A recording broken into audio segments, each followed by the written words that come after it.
En un parque en el East End londinense hay un monumento conmemorativo que tiene los nombres de 18 niños muertos durante un ataque aéreo.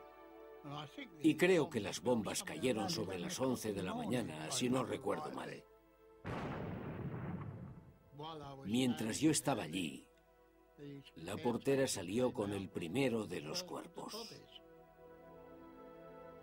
Estos niños de 5 años no murieron durante la Segunda Guerra Mundial, sino en un conflicto anterior. En 1915, los cepelines alemanes sobrevolaron Gran Bretaña y por primera vez iniciaron una campaña de bombardeos aéreos contra la población civil.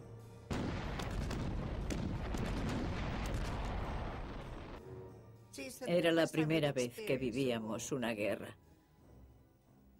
Y no sabíamos qué era lo que pasaba. Nunca sabíamos cuándo empezarían los ataques. Y no nos avisaban, como se hizo durante la Segunda Guerra Mundial. Cuando empezaron los ataques de los cepelines no había defensas. En mayo de 1915 solo había 33 baterías antiaéreas en todo el país. Fue el inicio de una campaña de 2 años y medio que se cobró la vida de varios centenares de personas y cuyo efecto psicológico fue tan poderoso como el del Blitz de la Segunda Guerra Mundial. Esas sí que eran armas de destrucción masiva, temibles armas nuevas de terror, y nadie sabía lo devastadoras que serían. Esta es la historia olvidada del primer Blitz del mundo.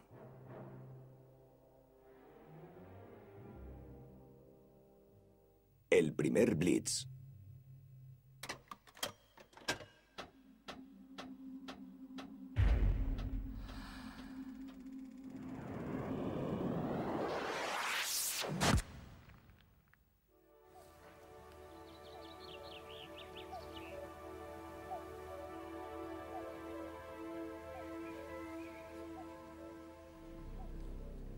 Hace 90 años, el último dirigible alemán derribado sobre Gran Bretaña cayó y ardió en este campo. Fue por la tarde, por supuesto, porque empezaban a aparecer cuando oscurecía. No aparecían a plena luz del día para que les derribasen.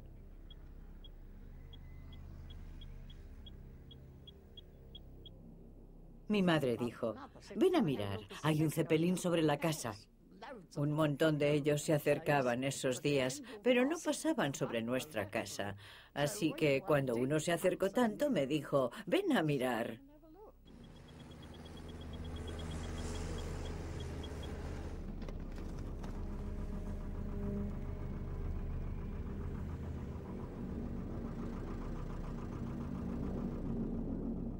Le dispararon mientras pasaba sobre Zarpanas y evidentemente le dieron en la parte de abajo. Se incendió.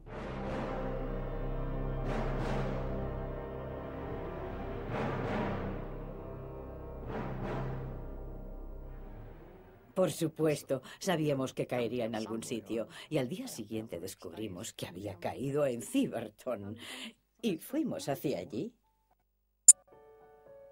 Phyllis Reese, de 95 años, tenía solo 6 cuando en 1917 fue testigo de la destrucción del L-48, un cepelín alemán que volvía a casa tras un bombardeo sobre Gran Bretaña.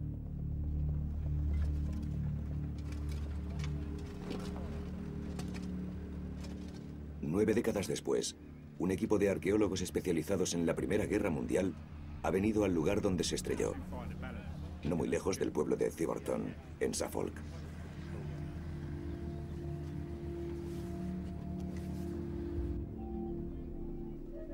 Es la primera vez que se excava arqueológicamente el lugar de la caída de un cepelín en Gran Bretaña. Hemos usado detectores de metales para establecer dónde fue el impacto. Y ahí es donde estamos trabajando, por aquí.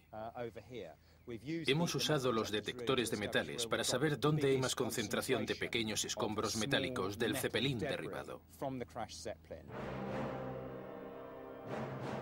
Una noche de junio de 1917, 3 cazas británicos atacaron al L-48, prendiendo fuego al inflamable hidrógeno del cepelín y derribando al dirigible.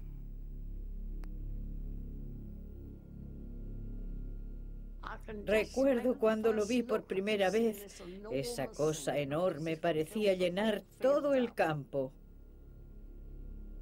La caída fue el último movimiento de una campaña de terror que había dominado a Gran Bretaña durante los anteriores 2 años y medio. ¿Estas fotos las tomaron los reales cuerpos aéreos en 1917? Sí. Pero da la sensación de que es una zona muy delimitada la que está quemada. Sí, es como si un telescopio se hubiera cerrado sobre... Totalmente, sí. Fue muy impresionante ver todo eso calcinado. Todavía tenía forma de cepelín. Era una cosa enorme y estaba totalmente quemada. Y sabíamos que quien quiera que hubiese debajo ya no seguiría vivo. ¿Y estas personas que hay aquí? ¿Quiénes eran? Eran civiles que se acercaron a curiosear y el cordón de soldados evitó que la gente se llevase cosas o pedazos. Sabemos que había una operación oficial masiva después de derribar a un Zeppelin. Las autoridades se llevaban la mayoría de los escombros y las cosas que quedaban se las llevaban los que querían algún recuerdo. 90 años después, en el lugar donde cayó el Zeppelin, solo quedan pruebas fragmentadas. Estos son algunos de los objetos más interesantes que se han recuperado en esta excavación. Tenemos una aleación de aluminio en buenas condiciones, probablemente de la góndola. Está en buenas condiciones para estar en una tierra tan ácida. Tenemos un fragmento de la estructura geodética de la estructura general del Zeppelin. También muestra un poco de corrosión, pero está en buenas condiciones para tener 89 años. Este ejemplo es el gemelo de un oficial que muestra el ancla, la corona imperial y la cuerda, con la palabra extrafino, que es un sello normal en todos los transportes y los botones militares alemanes. Y también se puede ver que aquí detrás hay pruebas de que estuvo sometido a un calor extremo. Finalmente, quizá una de las cosas más interesantes que he visto, una bala británica 303. Es muy difícil identificar una fecha con este tipo de proyectiles redondos, pero creo que debido a la situación y a dónde se recogió, a la profundidad que lo encontró el detector de metales, estoy dispuesto a afirmar que es una de las balas que derribó al L-48. El L-48 era enorme. Con más de 180 metros de largo, era más grande que cualquier otro vehículo de batalla de la época. Para los alemanes, la pérdida del L-48 significó el final de una era que había empezado casi 2 décadas antes.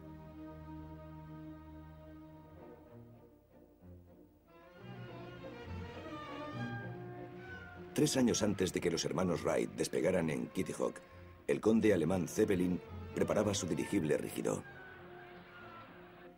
Una estructura sólida de aluminio cubierta y llena de hidrógeno. Un gas más ligero que el aire.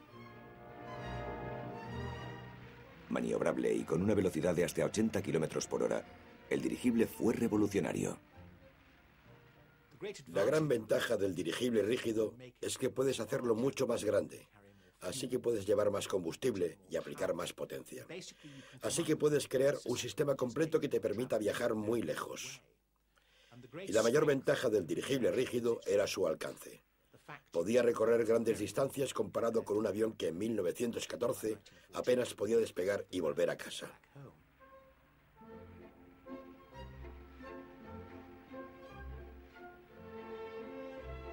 Un nuevo y glamuroso medio de transporte.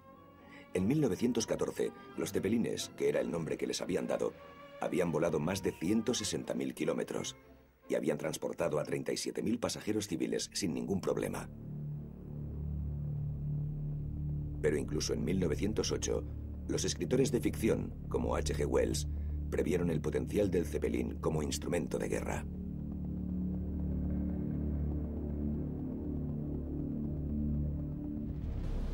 Y no pasó mucho tiempo antes de que el ejército alemán se interesara por los Zeppelines. La Marina alemana vio rápidamente las ventajas del dirigible como plataforma de reconocimiento de largo alcance. Y como la única manera de asegurarse esa visión desde el cielo, que evitaría que su flota, numéricamente inferior, se viese atrapada por los británicos.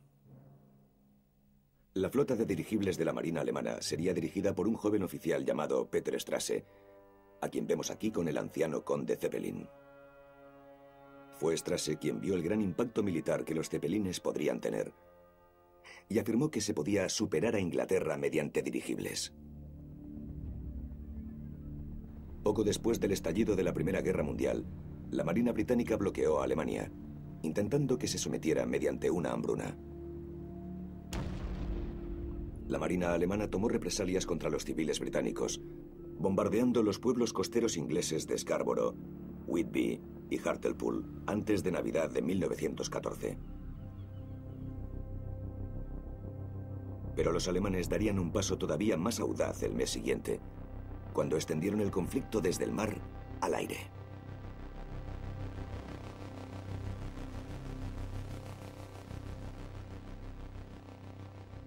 El 19 de enero de 1915, dos dirigibles, el L3 y el L4, se acercaron a la costa oriental de Inglaterra. Mientras el L4 se dirigía hacia el norte, el L3 voló hacia el sur, hacia el pueblo costero de Great Yarmouth. El L3 soltó un racimo de bombas. Está aquí. En el cementerio de Kitchener Road, en Great Yarmouth, Joan Roberts y su hijo Christopher visitan la tumba del tío abuelo de Joan, Sam.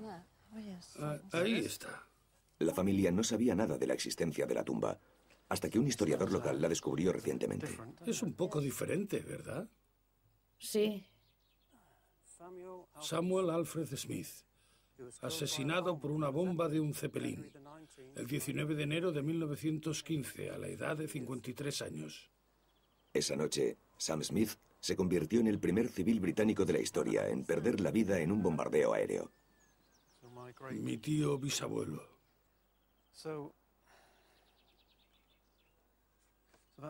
Este es Samuel. Ese es Samuel, sí. Bien, y ese también. A las 8:25 de la tarde, el Zeppelin L3 lanzó 7 bombas explosivas. Fue la bomba que cayó aquí, en la zona de la llanura de San Pedro, la que mató a Sam Smith. Martha Taylor, de 72 años, también murió. Esa noche hubo otros 3 heridos en Great Yarmouth. Eso es, ahí está. Mira, la primera casa de Gran Bretaña en sufrir los daños de un ataque aéreo con dirigibles, el 19 de enero de 1915. El taller de Sam estaba justo ahí, en ese hueco. Sí. Ahí. Sí, ese es el 16, y él estaba en el 16A. Y salió de su taller y se quedó en la puerta. Le alcanzó la metralla. Quedó malherido. Tenía heridas en la cabeza y al final, cuando le encontraron, le declararon muerto. Una hora más tarde, el segundo dirigible, el L4, se acercó a la costa de Norfolk, al norte de Hunstanton.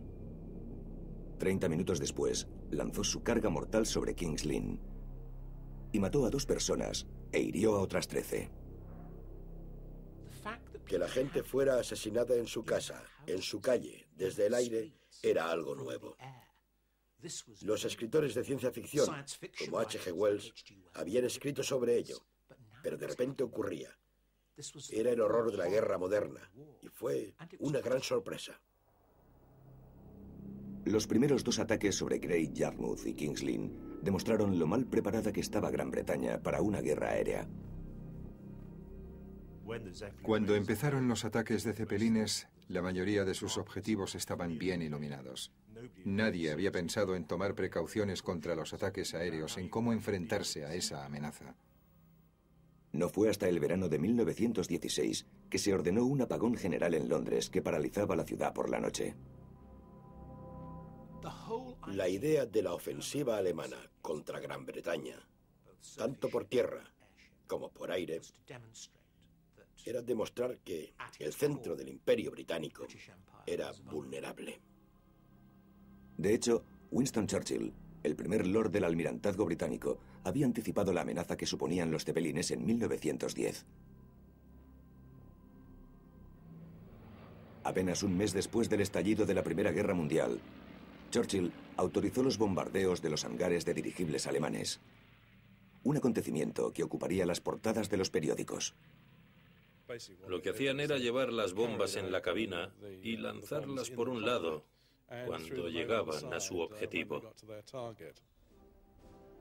El exitoso aunque primitivo bombardeo del Zeppelin se apoderó de la imaginación de la prensa británica. 3 semanas después, otro piloto británico, el teniente de vuelo Reggie Marrix, llegó un paso más allá. Destruyó un dirigible en tierra. Que pudieras subirte a un avión de esa época, volar 240 kilómetros y lanzar una bomba sobre un objetivo estratégico fue un paso importante en la mentalidad de la época. En nuestra época le llamaríamos ataque preventivo. Y a pesar del éxito de los ataques preventivos, la guerra en el frente occidental era el foco principal. Y los líderes militares y la mayoría de los aviones se enviaron allí para apoyar a las tropas en tierra. Durante la primavera de 1915, los zeppelines alemanes continuaron atacando Gran Bretaña Oriental, con una intensidad cada vez mayor y un aumento en el número de bajas.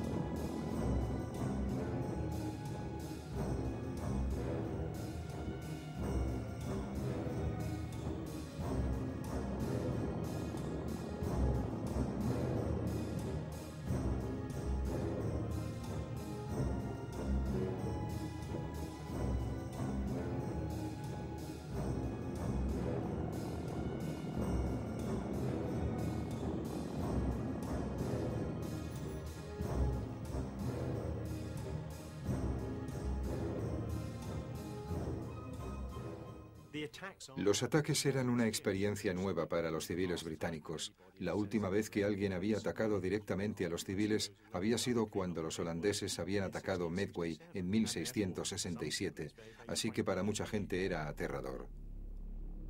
Los zeppelines atacaban con impunidad y, por desgracia para sus víctimas, sin dar ningún aviso.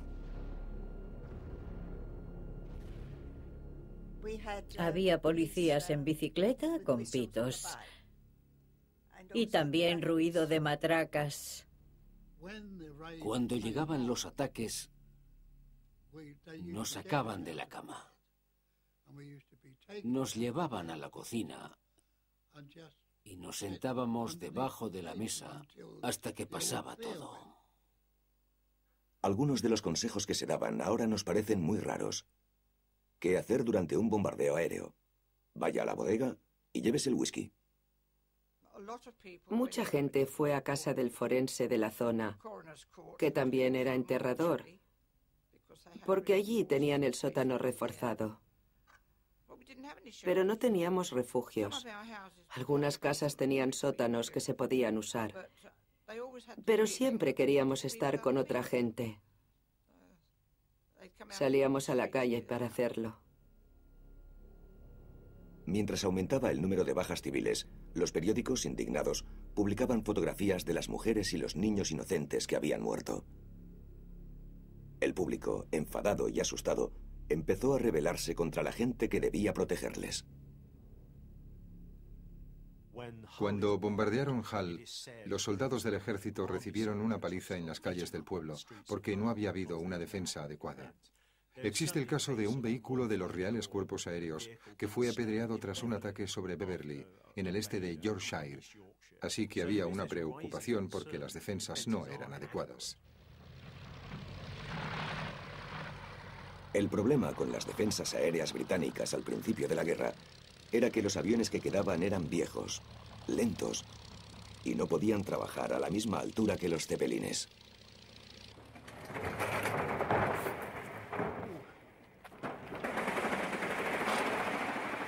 La colección Shuttleworth tiene la mayor cantidad del mundo de aviones británicos de la Primera Guerra Mundial.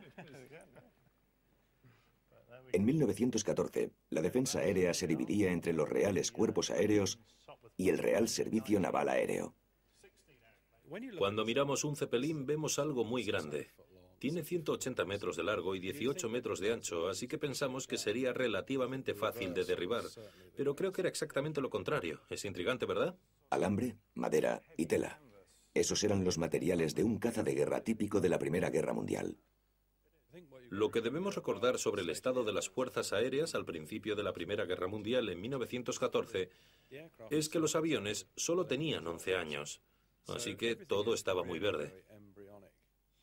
Aquí estamos, la parte comercial, la oficina, es básicamente contrachapado, lona y alambre. No había mucha protección para el piloto, como ven. Era solo una cubierta fina y estaban a 5.000 o 6.000 metros a una temperatura de unos 20 grados negativos. Sí. No estaban muy cómodos. Si miramos adelante, tenemos el altímetro arriba y un indicador de velocidad del aire debajo. Un interruptor de ignición aquí abajo. Un indicador de nivel. La organización en tierra era prácticamente inexistente.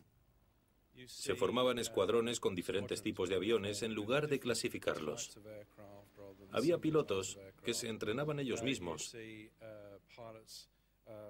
o se pagaban sus propios entrenamientos. Si la vida de los pilotos era difícil en tierra, en el aire era aún peor. Era un ambiente muy básico. Estaban expuestos a los elementos, así que a su alrededor soplaba un viento de entre 140 a 190 kilómetros por hora, y en cuanto cogían altura, la temperatura podía bajar hasta 2 grados cada 300 metros. Así que a 5.000 o 6.000 metros la temperatura estaba entre 15 y 20 grados bajo cero. Además, la altitud lleva implícita la falta de oxígeno, lo que reduce la potencia del motor. La falta de oxígeno también reducía la función motora del piloto, así que no podían pensar con claridad. Con unas defensas aéreas prácticamente nulas, los ataques de los cepelines continuaron. La cifra de muertos aumentó, y Londres se convirtió en el principal objetivo por primera vez. La noche del 8 de septiembre de 1915, un solo cepelín, el L-13, cruzó el canal hasta la costa oriental inglesa y se dirigió directamente hacia la capital. El L-13 estaba dirigido por Heinrich Mathy, de 32 años, uno de los capitanes de Zeppelin con más experiencia y más audaces. Mathy, un navegante experto, era un personaje infame a causa del impacto de sus anteriores ataques. Incluso había fanfarroneado ante un periodista diciendo que bombardearía Londres 3 veces seguidas o moriría en el intento.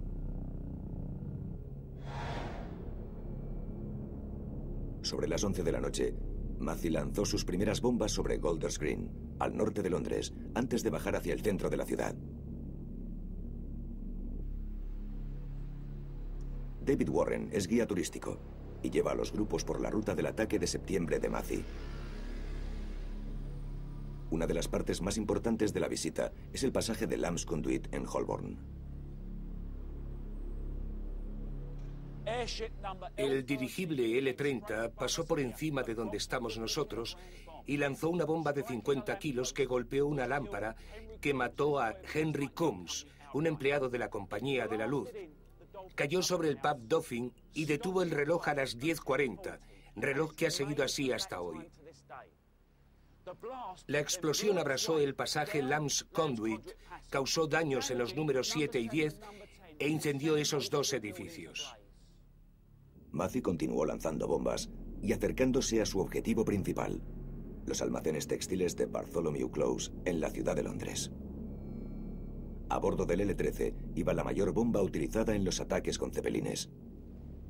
El L-13 estaba colocado para atacar su objetivo principal, el centro de artículos textiles que estaba hacia allí, pero evitando la catedral de St. Paul, que está justo detrás de nosotros.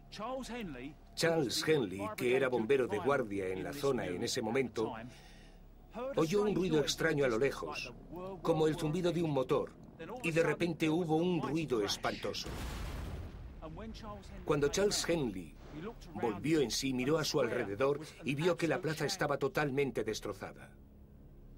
Desde ahí arriba, el capitán Heinrich Mathy miraba hacia abajo. Después diría que en el radio de explosión de la primera bomba, de 300 kilos, lanzada sobre Londres, todas las luces habían desaparecido. El ataque dejó 26 muertos y 87 heridos. También causó daños por valor de $500,000, unos 730.000 euros, convirtiéndolo en el ataque aéreo de mayor coste de la Primera Guerra Mundial. A pesar de que solo 26 baterías antiaéreas defendían todo Londres, sus efectos esa noche habían preocupado a Mathy. Escribiría una carta a su mujer pidiendo que un buen ángel corra a proteger mi nave de los peligros que pueblan el aire a su alrededor.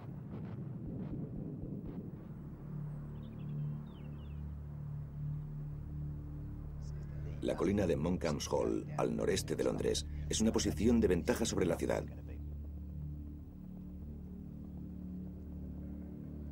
Aquí es donde el grupo arqueológico de la Primera Guerra Mundial ha venido para investigar los restos de una posición antiaérea de la guerra.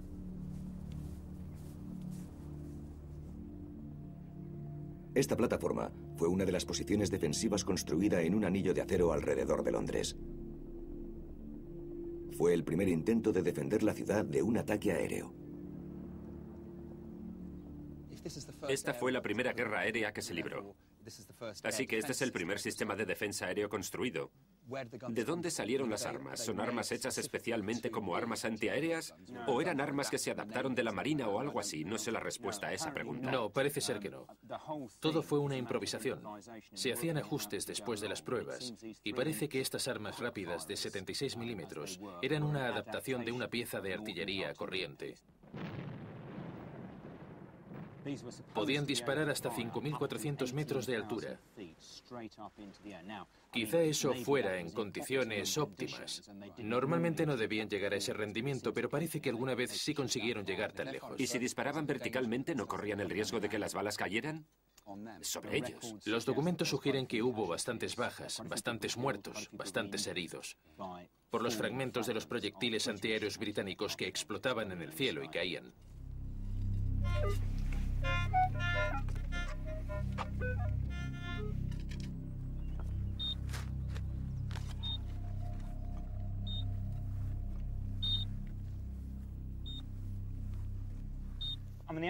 Las armas antiaéreas no eran muy efectivas para derribar nada. Tras la guerra se estimó que seguramente había que disparar 8.000 proyectiles para dar una sola vez.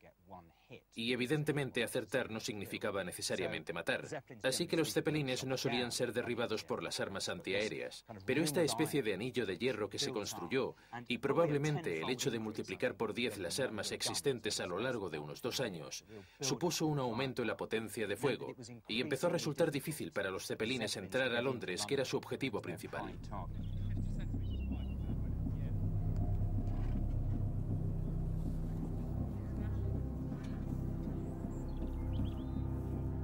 «90 años después, los detectores de metales siguen encontrando aterradores recuerdos de esa guerra. Esta vez, un proyectil antiaéreo sin explotar. Las excavaciones tendrán que detenerse mientras los artificieros sacan el proyectil. Pero el ejército había desarrollado modos menos evidentes de ayudar a combatir la amenaza de los cepelines. Los cepelines alemanes usaban mucho la radio, así que se podía descubrir dónde estaban con técnicas de rastreo de dirección. Se conocían como DEFIN. Si era una frecuencia de radio con los códigos navales alemanes en el aire, era evidente que era un cepelín y se podía rastrear, cosa que se hacía. Incluso se podían leer los códigos de los lugares a los que iban y lo que harían. A menudo se decía que los británicos sabían mejor dónde estaba un cepelín que la propia tripulación del dirigible. Además, el dirigible empezaba a mostrar su peor defecto. En Francia, un cepelín que volaba abajo se había convertido en una hoguera cuando le había alcanzado el fuego antiaéreo. Sin paracaídas, la tripulación se quemó viva mientras el dirigible caía.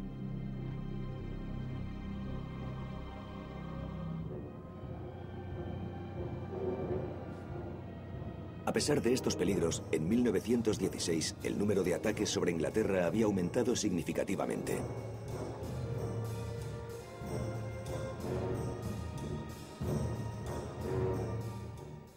Mi madre y todos los vecinos estaban muy preocupados porque una cosa tan grande pudiera cruzar Londres.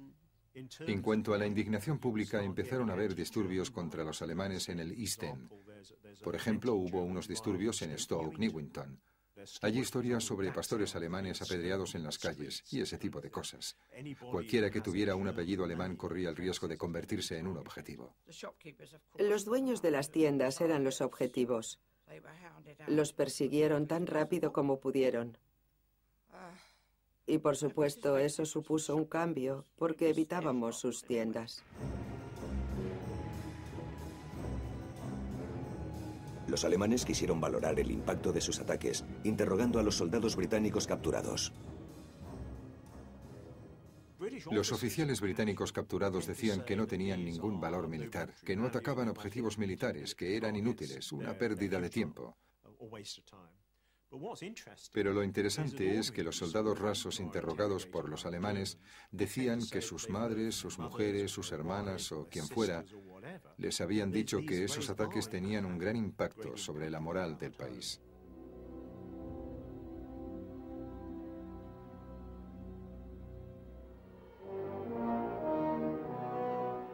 En marzo de 1916, las armas británicas empezaron a funcionar bien, cuando el L-15, dañado por el fuego antiaéreo, se vio obligado a aterrizar sobre el mar frente a la costa de Kent.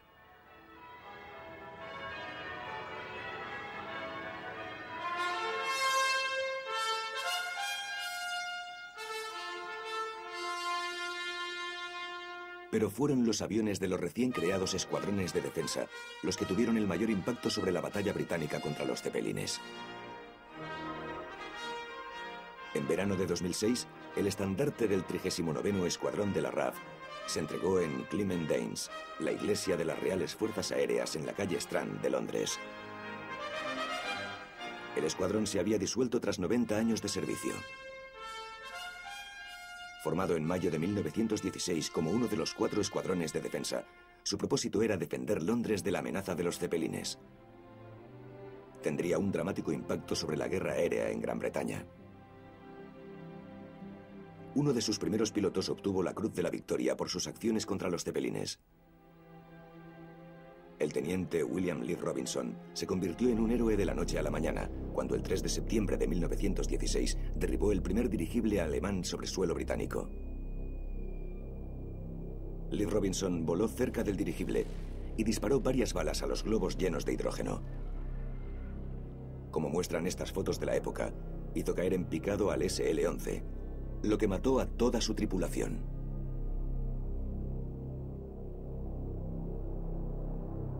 Por esa gesta, Lee Robinson obtuvo la Cruz de Victoria.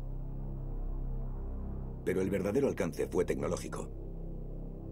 Utilizó balas incendiarias acabadas de inventar, que ardían cuando se disparaban, prendiendo el hidrógeno del dirigible, muy inflamable.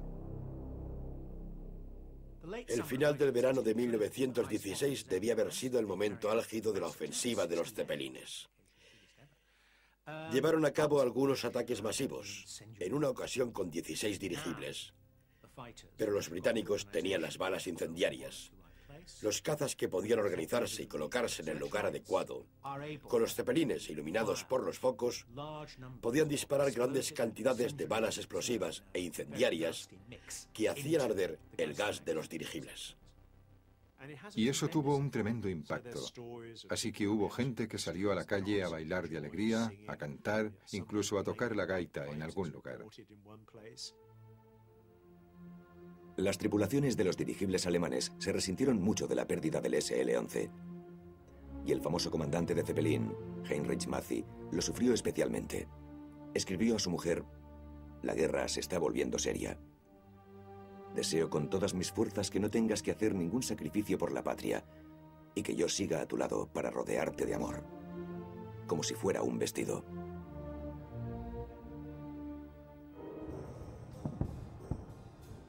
La noche del 24 de septiembre de 1916, Alemania lanzó un ataque con 12 cepelines contra Gran Bretaña, dirigido por Heinrich Mathy, en el L-31. Los dirigibles fueron recibidos por la dura resistencia de las defensas británicas.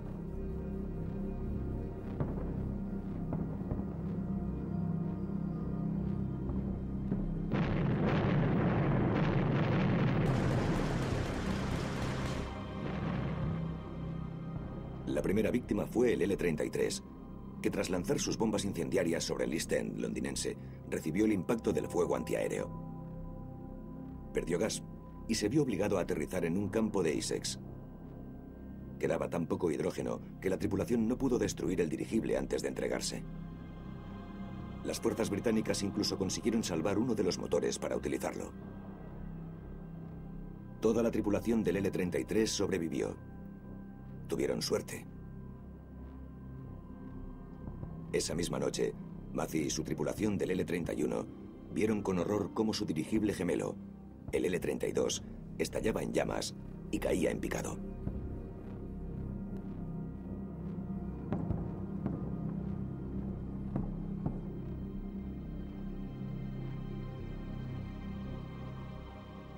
El L-32 había sido alcanzado por las nuevas balas incendiarias y cayó aquí, en Great Barstead, en Essex. Debido a las restricciones de peso, las tripulaciones de los cepelines no podían llevar paracaídas. Toda la tripulación murió al caer. El piloto que había derribado el dirigible era el teniente Frederick Sowery, también del 39º Escuadrón, aquí en compañía del ganador de la Cruz de Victoria, Lev Robinson. Cuando los periodistas alemanes le preguntaron a Mathy si ardería o saltaría si le atacaran, este contestó: "No lo sabré hasta que ocurra". En el L-31, Mathy y su tripulación tenían una premonición. Es cuestión de tiempo que nos unamos a los demás. Si alguien dijera que no le persiguen las imágenes de los dirigibles en llamas, sería un fanfarrón.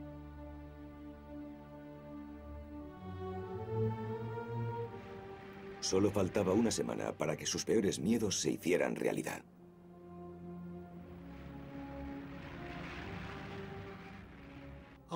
Una noche en particular,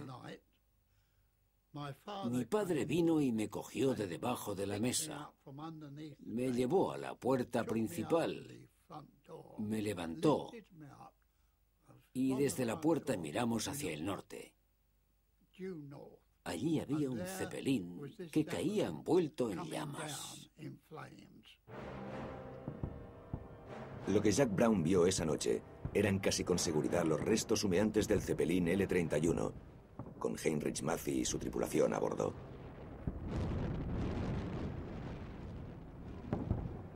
El L-31 cayó hecho una bola de fuego aquí, en Potters Bar, en Hertfordshire. Mathy y toda la tripulación murieron. Fue el segundo teniente Walston Tempest, del ya famoso Escuadrón 39º, el que derribó al L-31. Tempest describió los últimos momentos del dirigible. Se puso rojo por dentro, como una linterna china gigante. Cuando Tempest derribó el L-31 de Mathy en octubre de 1916, como el fuego le daba miedo, Mathy saltó. Y hay unas fotos famosas de la huella que dejó el cuerpo al caer en el campo. Todavía estaba vivo cuando le encontraron, pero murió inmediatamente.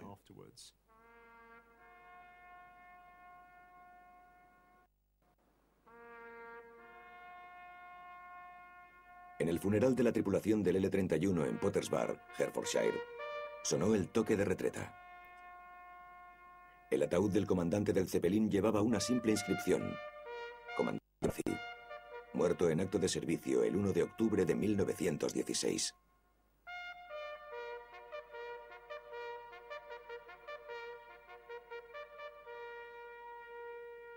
En Alemania, la noticia de la muerte de Mathy se recibió con incredulidad. Como escribió un oficial, con él se fueron la vida y el alma de nuestro servicio de dirigibles. Que los británicos consiguieran derribar al hombre que tanto los alemanes como los británicos suelen considerar el as de ases entre los comandantes de Zeppelin fue muy significativo. Y eso, sumado a todos los acontecimientos del mes anterior, supuso el final de la amenaza de los Zeppelines. Pero el jefe del servicio naval aéreo, Peter Strasse, no iba a rendirse. Ordenó una nueva flota de supercepelines que llegaran a grandes alturas. La ventaja original de los cepelines había sido su capacidad de operar a mayor altura. Cuando los aviones británicos llegaron a esa altura, los dirigibles se convirtieron en blancos fáciles. Para recuperar su ventaja, los cepelines debían volar aún más alto. En 1917 se entregó el primero de estos cepelines de altura y los alemanes intentaron aprovecharlo. Por desgracia, al volar alto hay problemas de oxígeno. Así que las tripulaciones se intoxicaron y se volvieron todos un poco locos por efecto de la falta de oxígeno. Se congelaban porque no había ningún sistema de calefacción. A menudo los objetivos no se veían, así que era imposible alcanzarlos. Podrían haberse quedado ahí arriba para siempre, y cuando bajaban y se acercaban a su base, o cuando se perdían porque volaban muy alto, tenían que bajar y se volvían vulnerables. Acabó siendo un problema. Estos nuevos dirigibles eran tan vulnerables que el L-48 que cayó en Theberton, Suffolk, fue derribado durante su primer bombardeo sobre Inglaterra. Creo que esperábamos que no hubiese ningún superviviente. Creo que sentíamos que habían venido a bombardearnos y si les podíamos coger nosotros antes, estábamos muy contentos.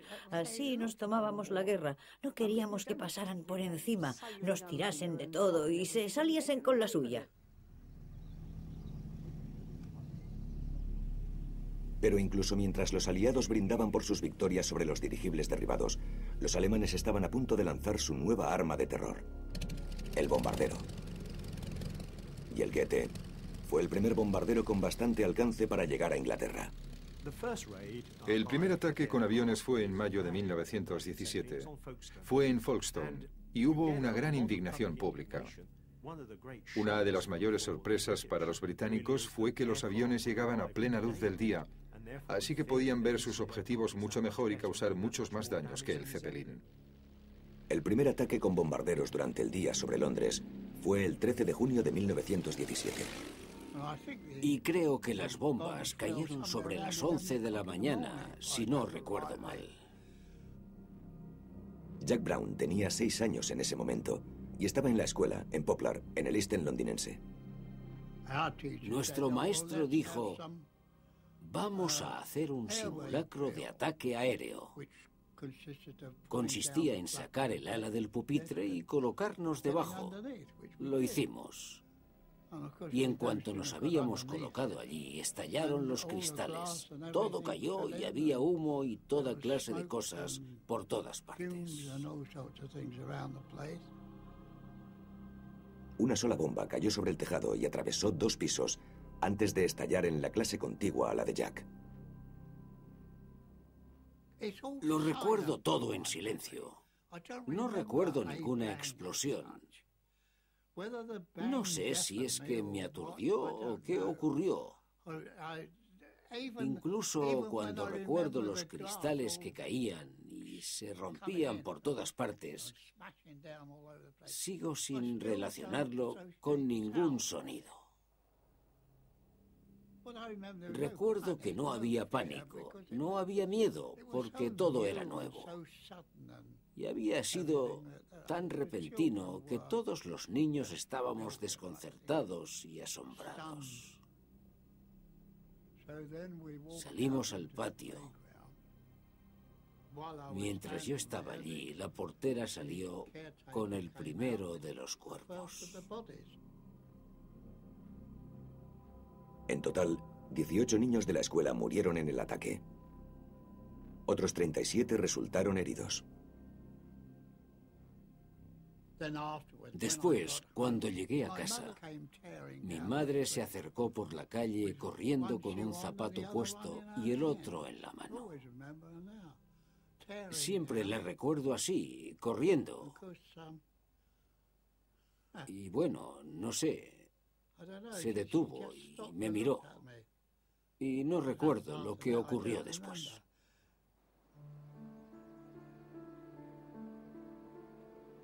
El tío de Andrew Hyde fue uno de los niños que murieron en el bombardeo. George Hyde, de 5 años de edad, está enterrado junto con los demás niños en una fosa común no muy lejos de la escuela. La reacción de la gente fue de desesperación y seguramente la mayor parte tuviera niños en la escuela, porque era una escuela grande. No se lo creían, que los alemanes pudieran llegar y matar indiscriminadamente y sin resistencia. A la mañana siguiente volvimos a la escuela y cuando llegamos, el señor Denner, el director, estaba allí con la lista de alumnos.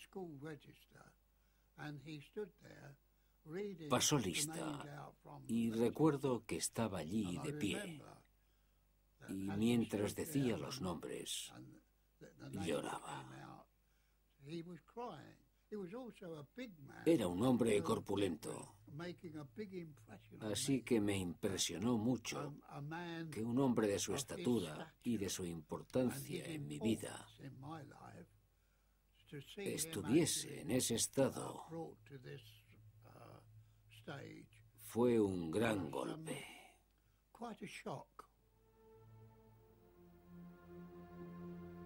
Miles de personas siguieron la ruta de la procesión funeraria de los niños. Fue el funeral más grande que ha vivido el East End de Londres. Las familias recibieron tarjetas de condolencias. Además de las tarjetas inocentes que se entregaron a cada una de las familias, había una tarjeta más general que decía descarnadamente: en memoria de las víctimas de los traficantes de muerte alemanes. Lo que refleja el estado de ánimo de la gente en esa época, especialmente en ese punto de la guerra, y el odio que se les tenía a los alemanes y al Kaiser. Muchos contribuyeron a un fondo para construir un monumento conmemorativo para los niños, que sigue en pie en un parque cercano a la escuela. La indignación pública siguió siendo importante. Alguien dijo: una lucha justa entre hombres no importa, pero hacer la guerra sobre las mujeres y los niños no está bien, es cosa de bestias. Casi con seguridad la escuela de la calle Upper North no era el objetivo del bombardero. La precisión de los bombarderos en esos ataques debía ser muy primitiva. Y, por supuesto, en lugar de atacar los muelles, atacaron la escuela. En esa época había un montón de propaganda en todos los periódicos y se quiso hacer creer a la gente que habían ido a bombardear deliberadamente la escuela. Pero ese tipo de cosas siguen pasando hoy en día, ¿no?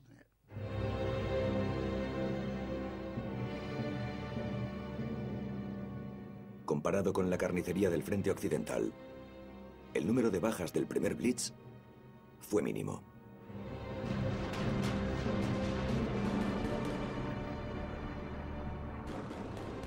Pero el terror sufrido por la población civil fue tan horrible como el que se sufriría 25 años después, en la Segunda Guerra Mundial.